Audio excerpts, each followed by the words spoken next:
You're tuned in to the MtG Cable cast, where they cover Magic, the Gathering Finance. All right? You don't know about it? You're tuned in right now and get ready to learn some shit. Buckle your seatbelts and light a blunt and get ready for the MtG Cable cast.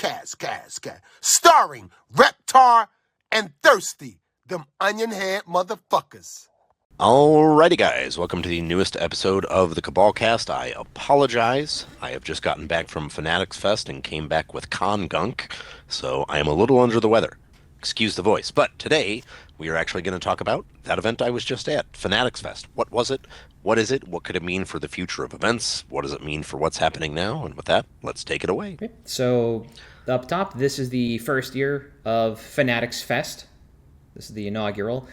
And we will be linking to this in the show notes, but the quick elevator pitch of Fanatics Fest, as I could tell, and I want you to correct me here, is that this is basically just a gathering of athletes, personalities, not necessarily surrounding pro athletes, just personalities, and vendors in a room in New York City to come together and do whatever it is they're going to do.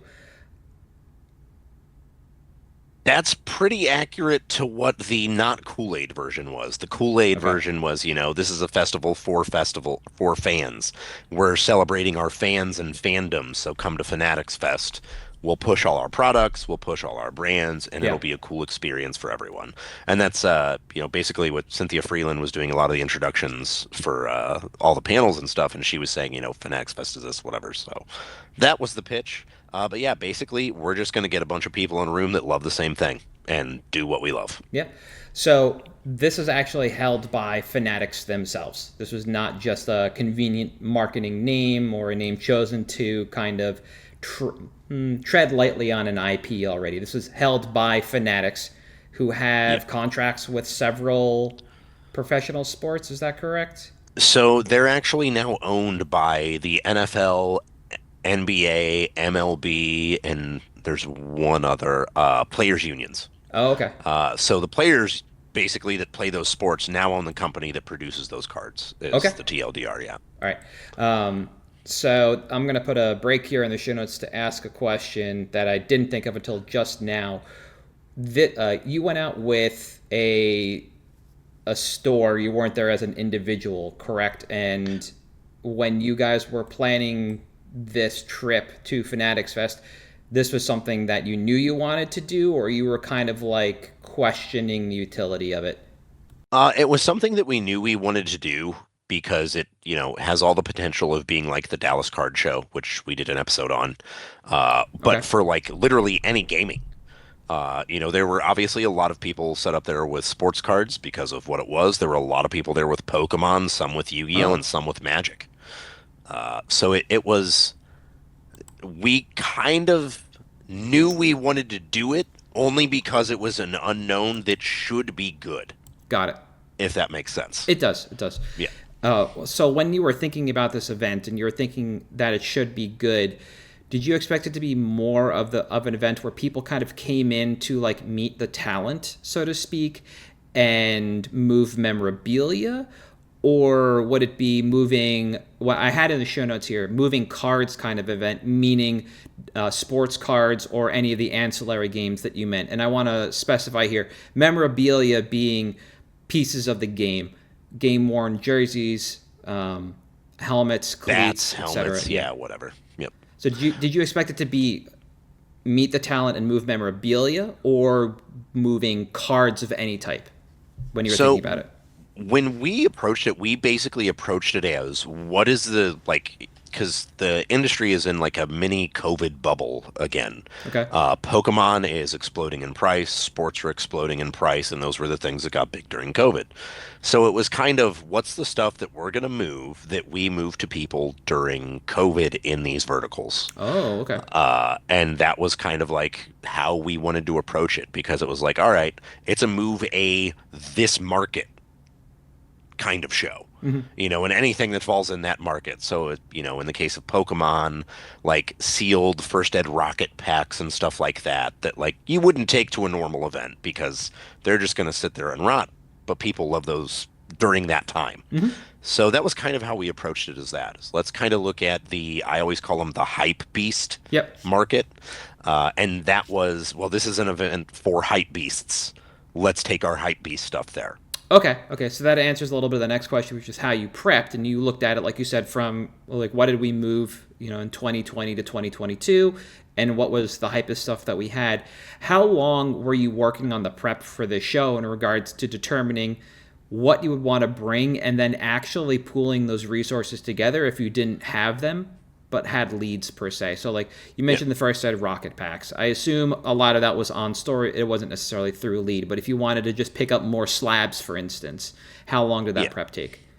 So the biggest part of the prep in the case for this event was the wait times at PSA, which unfortunately is just what we're all dealing with. The actual prep itself, once everything was like, okay, we know what kind of stuff we want to bring. It's been passively since the event was signed up for, we're going to stash these, we're going to take them there, we're going to stash those, or anything like that. We'd stashed, for example, a bunch of megas because we wanted to, around this time of this year was where we expected them to start going up. Well, they confirmed we're bringing megas back, but more importantly, going back through Pokemon, the different like mega, shining, all that stuff. That's where we were, and we knew this would be an event if that market was exploding, where we could unload that stuff. But it was a little bit at a time over the course of probably a year, and then the actual we have everything, let's get it all, because obviously we're still going to take some stuff from the store. Was like a day. It wasn't a lot, like literally just 8 hours of total labor to get it all together and cataloged and everything. And when you were signing up for this event, what did you and the store kind of expect to happen at this event in terms of buying and selling? Did you think, what did you think would be some of the most common things that you'd either sell, you mentioned the megas, or buy while you were there? So the buys were something that we were pretty unsure what was going to happen. We figured there would be a fair amount of vendor to vendor, but at events like this, because it's like Gen Con, basically, for sports and Pokemon, where you have everyone who loves to do it there. It's just for them. You're not going to buy a lot of stuff off people at Gen Con, but you will sell infinite comparatively. So we kind of expected it to be that kind of event with some vendor to vendor stuff, which is almost exactly what happened. The other thing was, just like when you go to the Gen Con charity auction and stuff, you can have one person just blow everything out of the room just as easily. There was a display on there with like $250 million of sports memorabilia, including every jersey Brady wore during a Super Bowl, stuff like that. There was, illustrators, stuff like that displayed as well. And that was... we expected that to kind of humble our ability to buy, but that we would sell stuff. So digging in a little bit deeper between like raw cards and slabs, I assume you guys didn't bring sports memorabilia. So we're either looking at sports cards or the ancillary TCGs. Did you guys bring more slabs than raw? And conversely, did you bring back more slabs than raw? So there was some sports memorabilia. I had some cleats and stuff that I just wanted to not come home with, and I still came home with them. But yeah, it was basically, we approached it as, okay, what is our normal, like, say, Collecticon display? And it's like 3 displays of slabs, 10 displays of raw. Okay, well, not only do we want to bring more slabs, but of note at Fanatics Fest, a half island is 3 tables, not 4. So you lose out on 8 feet. Which meant we had to shrink further. So what we actually ended up with was planned 4 cases of slabs with a flex 5th case as we need it, and then 4 with a 5th flex for raw. And what ended up happening by the end of Sunday was we were down to like, I think 2.5 cases of raw and 6 of graded. Because that was just, look, we brought more backstock of slabs. And we were selling through them too fast. So That's what we did. Nobody was on-prem to grade, right? I don't think when I was looking through the copy, I didn't see PSA, BGS. They were taking submissions, but not doing on-site, which is okay. Got it. So yeah, that doesn't really count. Yeah, they would PAL ship them or whatever home, and then okay. So knowing that the talent of this event wasn't just going to be athletes, but also like generic Hollywood personalities in some instance. Like I think Kenan Thompson was there, for instance.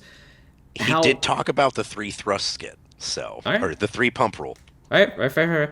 How wide did you think you needed to go on product in terms of overall verticals? We talked about Magic, Yu-Gi-Oh, Pokemon. Those are the biggest things, moving in the COVID bubble, a little bit of sports memorabilia. But because it could be anything, did you think you also had to move in on like some of the weird comics that have come out over time or anything like that? So the thing that we actually brought, because we did bring some Magic and Yu-Gi-Oh as well, we thought, okay, based on the clientele that we expect to be at this, the hype beasts, what's the stuff we're actually going to sell? Yeah. We're not going to sell Shocklands. We're not going to sell fetches. We're not going to sell quarter century rares for Yu-Gi-Oh. So we actually brought just Power and First Ed LOB. Okay. And that was it. That's Legend of Blue Eyes for people that don't know. That's the first Yu-Gi-Oh set. Yep. Okay. And the reason why I asked that, and as I was thinking the question, I came up with a good example of going both. This might be deeper than it is wide, but from like the late 80s into the early 90s, every like movie that was based on a kid's property or comic book got Topps trading cards with bubblegum in them. And somebody like Kevin Nash, who is a WWE Hall of Famer, not only has like trading cards as Diesel or just himself, etc., but also from Ninja Turtles 2, Secret of the Ooze, various cards of him in the Super Shredder costume. The Super Shredder has its own little movie version figure. So when you see a personality like that show up, John Cena is another one. I don't think he was there, but he has umpteen different like action figures. That's something where you could go wide on product if you wanted to. Like people grade action figures. Is it like, it's not ACA? That's maybe it is ACA. I can't remember who does action figures and that stuff. Yeah, I can't either. But if you count Pops, PSA. But you can get that kind of stuff graded as well to be brought to somebody who's a personality that's going to be there. For instance, rest his soul, Bob Uecker. I'm sure he has a Funko Pop, and if Bob Uecker was there, you could bring him his Funko Pop to sign, which means you could be selling Bob Uecker's Funko Pop on prem. So that's an example of how you can go wide on some of these products and still be relatable to both the audience that's there and the personalities that are showing up when they're not just purely sports related. And there were people there was someone that had a bunch of like Keegan-Michael Key stand-up like posters that he was selling there near the stage. Oh yeah. So there were people definitely doing that because obviously they would be there. But yeah, we were not one of them. That's fine. Because you've got to put a line in the sand somewhere. Yeah. Right. And especially if you're traveling and how you're traveling there, you can only bring so much. So it absolutely makes sense. Now, this is kind of a unique event. We've talked about the National before and how like that works. We've talked about B2B interactions there and at Grand Prix. This is the first kind of Fanatics Fest. So as a vendor on the floor for the first one of these, was there anything from the vendor perspective that was unique to this event? Yeah, and I'm sure some people saw the clips of like Cole Anthony ripping old Pokemon packs that went viral. He's a player for the Orlando Magic in the NBA. There were a lot of opportunities like that where you would have not just social media personalities, but like legitimate world-class athletes that were posting on their social media that, I shopped here and opened this. Mm-hmm. And that's the kind of exposure and like advertising you just literally cannot buy. Also, it's great for those sports because it humanizes the athletes, but not part of the podcast. But yeah, it was really interesting to see stuff like that, or, to see players walking by and, oh, there's my card or something, Yeah. or children talking to their heroes and like getting a picture with them as they're walking through the hall. That was stuff that was unique to the event, but the vendor thing was mostly, yeah, the fact that, if he'd been at our booth, Cole Anthony, someone with I think 17 million followers, would have posted our store. Yeah. And that would have been something pretty cool, even if it led to no sales, just to be, part of that experience for him. Yeah, absolutely. So the closest comparable event that I have to this is something like the National. And so my question is, compared to the National or the Dallas Card Show, was Fanatics Fest, version 1 as good an event, better, worse? Obviously it was different, but This is a loaded answer. So it was similar in one way and better, significantly better in another. okay. In terms of the actual vendor side of things, this felt similar to the National without like 3 extra days commitment. The way it felt better was what I was able to enjoy as someone attending was insane. In fact, when I got back, I told my wife, I'm like, look, I will never vend this event again, but Oh, I will go every single year if I can, because it is so much better as an attendee than it could possibly be as a vendor, even with like all the direct income and everything, got that I it. would Okay. much rather attend it that way. Because that is, I feel, how you should really experience the event. And that is my own sports fandom making me say that. That So that that caveat for sure. That's fine. Having experienced PAX East as both an attendee and a vendor, if I had to ask which experience was better, Right. it was the attendee, but it's because you were treated as like less than human as a vendor. Like, Still true. Yeah. so it's just, you still had to deal with lines and everything else as an attendee, but you just felt like you were appreciated compared Yeah. to being a vendor for PAX. But it's nice to hear that the experience as an attendee is just above and beyond what awesome. was a great experience as a vendor. So while you might not go back to Fanatics Fest as a vendor, is it something that next year when solicitations go out, do you think the store would consider? Absolutely, yes. Okay. I just won't be working. Yeah, no, that's fine.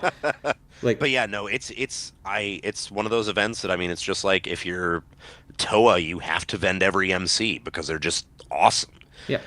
Yeah, no, it's very much would do this every year if you get a chance. Do it if you can.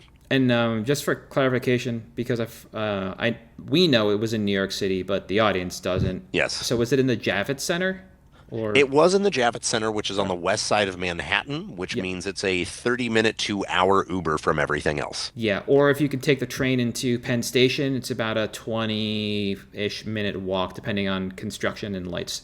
True. Yeah. We did that for NYCC one year, the wife and I. So That's the way to do it. it was not. We saved a whole lot of money and time staying outside New York City and just taking the Yes. train in.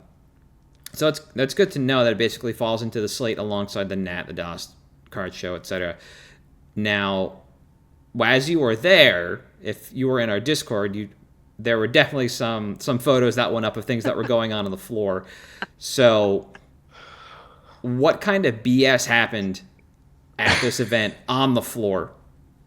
So the wildest thing, so Raisin Cane's was one of the sponsors because that's literally how over the top we went here. And they had Raisin Cane's themed lemonade pong, where I literally watched a like 9-year-old kid cooking his dad in beer pong, just destroying him. And it was like I almost had like a proxy proud dad moment for him, but it was just what? Yeah. How did this get here? There were F1 simulators where you could get in and not quite feel the G forces, but feel the reaction of being in an F1 in your turns. There was like a cardio gym that was integrated with basketball. There was a vendor setup that was just like signed paintings of athletes where the athletes signed them. There was a lot of just wild stuff. And then I got to see Marshawn Lynch record a podcast live. And at the end, they gave the prize away for the FanFest games, which was a way for professional athletes and normal people to compete in these like skill challenges. First place gets $1 million. Second place got a Ferrari or $500,000. Third place got a LeBron rookie. James or a LeBron rookie, worth $250,000. And first place is Tom Brady. Whatever. Second place, UFC fighter, as expected. Third place is a high school teacher from Pennsylvania. They have this huge ceremony where they literally roll out a red carpet and police escort a cage with $1 million in it up to the stage. Ferrari rolls through. They take the card through. Everyone goes up. Brady gets his prize, and Kevin Hart is emceeing. The UFC fighter gets his prize. Teacher gets his, and Kevin Hart, like, jokingly is like, "Oh, you gonna buy this from him or something?" He says, "Yeah, I'll give you I'll give you 250,000." And Kevin Hart's like, "Oh, you can afford it?" And he goes, "I just opened 5 sports card stores." Like, God, I'm a St. Louisan. I'm sorry, I'm a Brady hater. I have to be. But no, there was so much cool stuff like that going on. And it's like when you go to Gen Con and you have the werewolf championships and it's like a 60-person game of werewolf going. Yeah. Or you see a 20-person game of Catan. Like there's just so much cool stuff like that just, if Pokemon and sports are your thing, there's way more sports stuff obviously, but like an event like this is something like I urge you to attend. Just like, hey, let's try it for a day or a few hours and see what it's like. It was awesome. Yeah. When we were talking about it and setting up the episode, one of the things I saw was Kevin Durant was on stage doing a panel, and I think somebody in the audience asked him if he found out he'd just been traded to the Houston Rockets in the middle of this panel. Yeah. Like, that's the kind of stuff that was going on. That was one of the most unreal moments ever. That was awesome. Yeah. So... and the last question I have, and it's something I've been thinking about but forgot to ask, was when were you guys solicited for this? Or when did you find out solicitations were open? So we were solicited for this 2 years ago now. So the first Fanatics Fest was supposed to be in Orlando and was canceled because of a hurricane. The hurricanes, yep. Okay. And then they said, we will let you know when we do another one. Then they're basically like, let us know, hey, we've got this coming up, just so you know, you are in. Yep. They, in the meantime, did hold a different branded event, but this one in New York City last year. Got it. But this was our first one that we've done. We got solicited 2 years ago, and they were like, hey, we're finally doing it. And as far as I know, it will always be at New York City at this point. I don't think they're going to risk the weather destroying their con. Got it. Yeah. Okay. That makes sense. And then, the same thing happened with, I believe, Anime Expo and Anime Boston going into COVID, because everything shut down like a month before Anime Boston. So anybody who was on that list for 2020 for both of those basically got comped for the next year or year after. So it makes sense. I don't have any more questions about Fanatics Fest year one. So. I don't have anything else. Let's do picks, and I'm going to go first because I can. So, in echoing my partner's talking points in our Final Fantasy Hype episode, I am choosing Vivi Ornatier. I am actually specifically choosing 2 versions of this card, and that is the regular normal art, and then what TCG lists as the borderless, which is the alternate art with like the hand-drawn style. This has very, very quickly emerged as a good EDH general, just in general. Yep. It was one of the things that was talked about when it was spoiled. It was, I believe, in our hype episode, I forget how many, I think it was like 6,000 or so. But it's in almost 10,000 decks now, which makes it pretty popular pretty quick. I also think that the reason I'm picking the base version, this price will be impacted by its performance in the recent Pro Tour. That's just how it is. With this being a standard card, I am picking the borderless alt art version because, frankly, I think this is a card that long term 3Xs. And I think that right now it will only see a very small bump as the base version starts to go up. But 3 mana, 1 blue-red for a 0/3 that reads 0. Add X mana in any combination of red and or blue, where X is Vivi or Natir's power. Activate during your turn and only once. The second half of the text is the important one. Whenever you cast a non-creature spell, put a +1/+1 counter on it, and it deals 1 damage to each opponent. So this is clearly the most spells matter general we have ever gotten.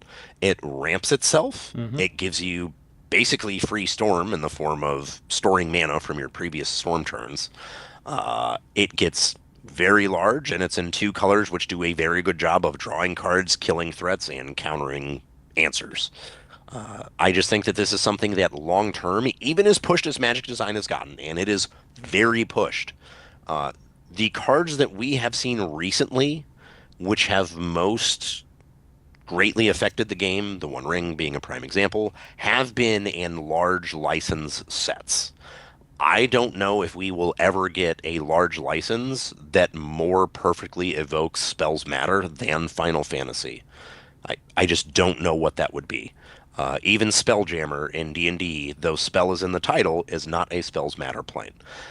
I think that this is something that once this goes, it's gone, as we've seen with licensed sets. They can't just easily reprint them. They did give us that wave of Lord of the Rings, but it was not very large, even though it very easily could have been if they wanted it to be. Because they had the printing capacity, obviously. They were keeping up with standard releases and everything else. So this is something price-wise. We are currently sitting at around, I believe, $45, $50 low for the base version, and we're at about $270 for the borderless Universes Beyond version. Now, I want to talk about these both independently. I think that the normal version probably hits 75 to 100 right now. I think that is realistic. I think the borderless version will probably only hit 3 to 325 if we see a large bump due to the Pro Tour. So it will see not nearly the price rise. So while it may be somewhat intimidating to get in for, 270, I think long term it's worth it because this is a card that I think in 2 years is $600. However, the base version, I think, will only stay at 75 to 100 until a better answer is printed or found. I think then it'll probably be in that like 60 to 75 range after that. So it's in a way 2 different kind of specs because it's 2 drastically different timelines on when we're looking to get a good return on this card. Just as quantities dry up in the case of the borderless and alt art, its effect and it not getting as nearly as many copies printed, as many reprints, if in fact it sees reprints or anything like that. Whereas the regular one is just going to see more and more copies on the market as more product gets open because, again, we're still potentially getting restocked. So, I like this card overall as a pick. Like I said in that intro episode for this, I'm pretty sure that this was my just right, but I didn't like the price on it. And that was for pre-order. Generally, it falls. I didn't expect it to kind of take over Standard and Pioneer and Modern the way it did, which is an alternate method to push this card, especially like now we're out of Modern season-ish. We're heading out. So we do have a little bit of a worry there. I don't know if there's a Modern Pro Tour or not this year because there's 3 Pro Tours total, and I don't know if one's Modern. But it has the opportunity to also run roughshod over the Modern Pro Tour as well, unless it catches a ban. But until, like you said, a better deck, a better answer, a better threat comes around, this is going to be premier for all those formats. I know people have been playing around with it, and hold on, let me read it. Astrologian's Planisphere in Vintage. So these 2 have been been holding hands for a couple of weeks now. The concern I have with Commander is not the same concern, is actually the opposite concern I have for CEDH. For Commander, this is yet another Is It Spellslinger deck, and those can be unsavory at a table because you just take up all the air eventually. And it's very hard to not combo out with VV once you start going. It generally happens. And that's not the experience a lot of people are looking to craft at their table. So it just could be kind of difficult to engage with groups again and again using this commander. That said, all those problems are exactly what you want for CEDH. You want the deck to be repeatable. You want it to be quick. You want it to be reliable. You want it to just be able to take up all the air. Yep. And a couple of my locals have been testing this on and off and been working on a build. There's really nothing solid to it yet, but once it gets going, it's very difficult to stop it because it's each non-creature spell, every artifact you play, every Cheerio, every mono rock, etc. It all just ups the count on VV. And so it just kind of creates this snowball that can run roughshod over a table very, very, very quickly. And while I don't usually lean into CEDH demand in particular, when you're looking at this card, I would expect the Secret Layer version, what Stocks and TCG Player call the borderless version, to be the version that people look out for because they want to have usually the pimpest or the most unique version of a card to utilize. That's also a split for me between regular and the borderless version is where you're going to see it. And so again, I agree with everything you say. My concern is just over time in terms of regular commander, the draw to VV, no pun intended, might lessen just kind of like a Punisher, general Punisher commander over time. But for right now, people are going to pick up this thing and experiment with it, and it's going to be awesome. There's not enough to do Wizard Tribal with VV and all the cards that create a wizard and trigger in the same way, adding that counter. Like we talked about, it's almost like this Rakdos or Grixis thing now. VV might find its way into those decks now that we have a Grixis Wizard commander that actually is more wizardy, like we talked about in the hype episode. But that's kind of a TBD, and we'll see when we get there. Yeah. But otherwise, I like the card overall as a pick, especially coming out of the Pro Tour. I just don't think you can go wrong with it. So, good. Yeah, well, we're looking at the past, the present, and a little bit of the future for VV. I'm casting my glance way into the future with Nyx Lotus, and we're looking at an artifact that I've believed in since 0 day on this. It costs 4 for a legendary artifact. It enters the battlefield tapped. Tap, choose a color, add any amount of mana of that color equal to your devotion to that color. So you basically just kind of ramp out in a monocolor deck. When I was taking my notes, CK was buying 64 at $3.80. They were selling for $7.50, and they're still buying for $3.80, though they have picked up a number of copies, so at least demand at CK's being pretty steady. There were 309 listings on TCG Player for a market of $4.29. You can see the market kind of creeping up a little bit, and there are 318 listings. So people are just kind of lightly shoving as they've noticed the opportunity to move on this. And when I added this to my list originally, unsurprisingly, CK was buying 65 copies at $3.70 in September of 2024. They were selling them for $6.50, which is just $1 shy of what they're selling them for now. But on TCG Player, there were 249 listings for $5 each. So this has dipped in market over time. And I think that's just kind of people realizing that, like, hey, I'm no longer building monocolor decks anymore. I don't have a reason to just stick with monocolor that often. So now that I have the 1 or 2 Nyx Lotus that I need, I don't really need to kind of move in on it. And that's perfectly fine. And so when we look at commander playability on the whole, we kind of anticipated seeing Nyx Lotus in decks that are primarily one color, or maybe one color very heavily with a second color splashed in lightly. And that's exactly what we see when we took a look at Rec. It's actually just predominantly owned by monocolor lists. But the more you dig in, the more you realize that, like, people are playing cards that cost 2 colors. So obviously there's something going on. And what is it here? When I was looking at this the other day on Rec, like, the high synergy cards were actually basic lands. I don't know how it happened, but it was like all 5 basic lands were high synergy cards. Like, you don't say. On the whole, though, within Commander, Nyx Lotus is a pretty casual card. like it reads. It allows players to accelerate their pace of play by just playing the game regularly and hopefully allowing a monocolor deck or creature typal deck to kind of keep up with other decks at the table. There are notable things like Angels and Demon Tribal that take oodles of mana to get going, and Nyx Lotus just kind of lets them, quote, jump the curve, unquote, and start playing from ahead a lot earlier and a lot better because it looks at all your permanents, not just your creatures.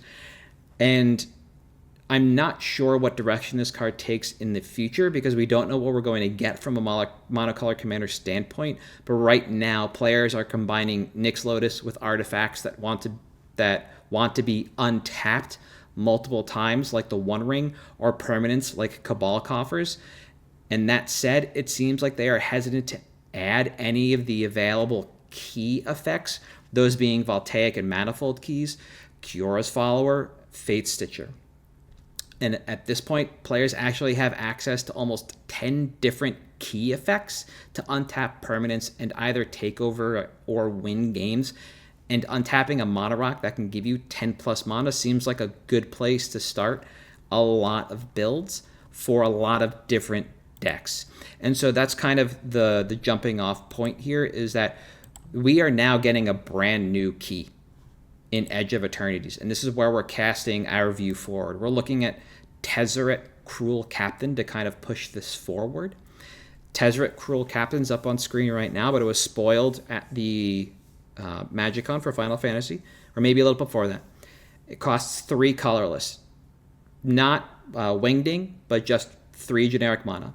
With the passive ability, whenever an artifact you control enters, put a loyalty counter on Tezzeret.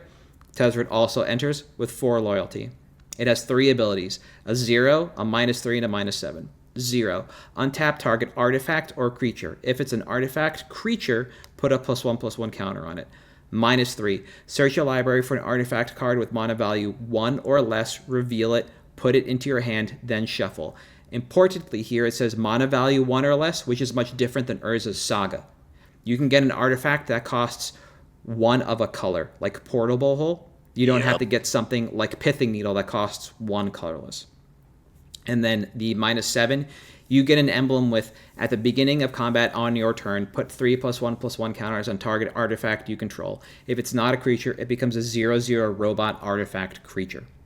So while there's going to be opportunity for people to kind of like storm out with Tezzeret and get to the ultimate and start making an artifact each turn, or use the minus to get a Sensei's Divining Top and maybe do some shenanigans with Mystic Forge and Glaring Fleshraker, win the game that way, it really is the 0 on this that we're looking at. And when you're looking at casual players utilizing a card like this, it's going to be untapping something that offers a really big payoff, and that is going to be, like I mentioned, the One Ring, which a lot of commanders still play. Not terribly unsavory in Commander, but when you can untap it a lot, it does become a bit of a problem and can take over the game quickly. And then something like Nyx Lotus, and so we might actually see casual players push more into these key effects and start utilizing cards like Nyx Lotus a lot more. So that's what we're looking at here. We're looking into the future with this. We're going to the Edge of Eternities and maybe beyond. Yeah. Now, timeline, there are about 643 copies available on TCG Player, and I think it sells 6 copies a day. So, like, eventually, maybe we would sell through this in about 4 months. But, again, that is before people really start to put things together. So 6 copies a day, not something I'm interested in right now. I'm interested in keeping an eye on this as we get closer to Edge of Eternities and people start paying more attention to what comes out in that set and what they can do with Tezzeret. Notable quantities on, I think there were 5 pages total, maybe 7. Page 2, there were 38 near mint copies for $5.94 with shipping. On page 4, Owl Central had 87 copies at $6.68, and on page 5, there are 21 copies at $7.50. All these include shipping, right? So we can see this goes from like a mid $4 card to a $6 card pretty quickly. Shortly after that, it is 7 and then cresting to 8, but it's going to take some time to get there. And we won't really see what's going to happen with this until Edge of Eternities, which is not coming out for a while now. No. What do we have? Is that the fall? It's August. August, Basically, okay. yes. 2 months, yeah. Yeah. August 1st is the release date. Yeah, so we have like a month. Maybe closer to 5 or 6 weeks. So this is something we want to keep an eye on. Do we want to load copies on TCG Player? If we have them, yeah, sure, load them at $7. Just flip it easy. I do believe in this card long term. I'll probably be revisiting it in Discord over the next couple of weeks as more spoilers for the set comes out, and we'll pay attention to it and we'll move out as we need. If people want to move in, obviously you can, and you're going to be able to turn and make some profit pretty quickly. Reprint equity on this, I've got one sentence. This is tied to Theros, so we might see it in Commander product or another revisit set. That's it. Very difficult to predict. They like Gilded Lotus a lot. They like reprinting that card. It is pretty harmless. 5 mana, comes into play untapped, tap it to make 3. Nyx Lotus and the Devotion mechanic, not terribly difficult to reprint. They've done it here and there in ancillary sets, but the fact that it's just tied to Theros and we just went back there, just as in like the last 6 years, it's difficult to imagine that we're going to go back and get this card reprinted. Moreover, it's difficult to put in Commander product because it will run roughshod over a table. Whatever deck gets it, if it's not in all of them, will just take over. It'll be the one to buy. Yeah. And then from a buy quantity perspective, I've actually moved probably close to a dozen or two of these over time, and I have 6 between Commander decks in my personal playset. And if I were going to move back in, I'd pull back up to a dozen just to kind of toss away into a box for the next couple of weeks. And then, like I said, keep an eye on them, revisit them. And then I don't think we have the opportunity to really toy with the TCG Player price because there's just so many available on the first page. Between the first 2 pages, there's like 180 copies. Jeez. Yeah. And granted, they're all under 6, but that's a lot of money to kind of park there and try and flip and then move, especially in a point in time where direct sellers are down. So we don't actually know the true number on this card. We don't know when direct is coming back because TCG Player is in the process of union busting by moving their warehouse. So, yeah, right. Whenever that comes back up, I don't think it'll double the quantity, but we could see some weird things happen with price reloads. If it reloads and the market drops down towards 4, I'd shove again. I'd probably pick up a dozen or 2 copies easy because I think this is going to be a $6 card once people realize what it does with Tezzeret or if there are any additional synergies for this card in that set.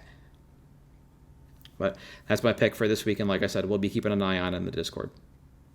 Yeah, this was one that had always kind of surprised me because of all of the bad Lotuses we've gotten in like the last 10 years. This is the one that I always thought was the best.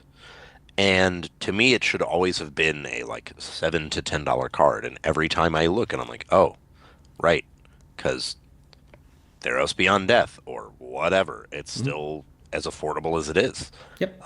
Because this is such a you're right. It has that casual, I'm just doing big dumb ramp things, The question is, do you do more big dumb ramp things with this in green or red, or whatever colors you want to be? White for Avacyn is actually, I think, one of the most popular. That would make a lot of sense, yeah. Yeah. Especially the colors that just don't get ramp. This is obviously like an auto include in those. Yeah. I think this should be a top 100 played card in EDH because of casual inclusion in decks. Yeah. But, dig it. Straight up, to lean into your point, I said I play these myself. I run 1 copy in Zozu where I also play the maximum number of keys I can because I need artifact mono or I need the artifact effects. And I actually played it in, I think, is it Phaenax, the Dimir god that mills based on toughness. I had that deck went 2 ways. I could mill you, or I could mill myself with like Paradigm Shift and stuff, and Inverter of Truths, and then Thassa's Oracle. So if people got wise to like the mill the table play, I'm like, all right, fine. I'll take myself out of this game, jerks, and then just Lab Man or Thassa's Oracle or whatever. And that deck was, all the permanents were basically black, and all the spells were basically blue. But all the black permanents cost a lot of mana. So I started having a lot of black pips, and Nyx Lotus just fit in and made like 6, 7, 8 mana a turn very, very easily. And that was a deck that I didn't really need the keys in, so I kind of get it why you wouldn't play the key effects. But if you wanted to play Angels, or you wanted to play Mono Red, or yeah, even something goofy and green, being able to untap this multiple times and just pay through off of a Nyx Lotus and leave all your lands untapped for whatever reason, like whatever spells you have, is just fantastic. Like, sure, it enters the battlefield tapped, but like that's not really a drawback anymore. There's so many ways just in colorless to untap this thing. Yeah. So it's great. Yeah. Any more and I'm going to ramble about Tezzeret itself. So unless you got anything else, I'm going to take us out of here. I have one thing. Okay. And I just want to put this out there on air. I want the Oko turning a Lotus into an Elk and winning a game thing to go one step further. Yep. By having Tezzeret activate his 0 on it, and then the Elk Lotus swinging for the win. I need that to happen. Oh, just stack it all up like that? Yeah, one. We're going to keep adding layers over and over. Oh, yeah. When do we play Tabby? When does the Tabernacle payment on the Lotus come in? I think we're like 5 layers away. All right, okay. Yeah. All right. So for at MtG Cabalcast on Twitter, Facebook, Patreon, YouTube, and Blue Sky, I am at Halt, I am Reptar, you are? At Damon _Thurston. We'll see you next week.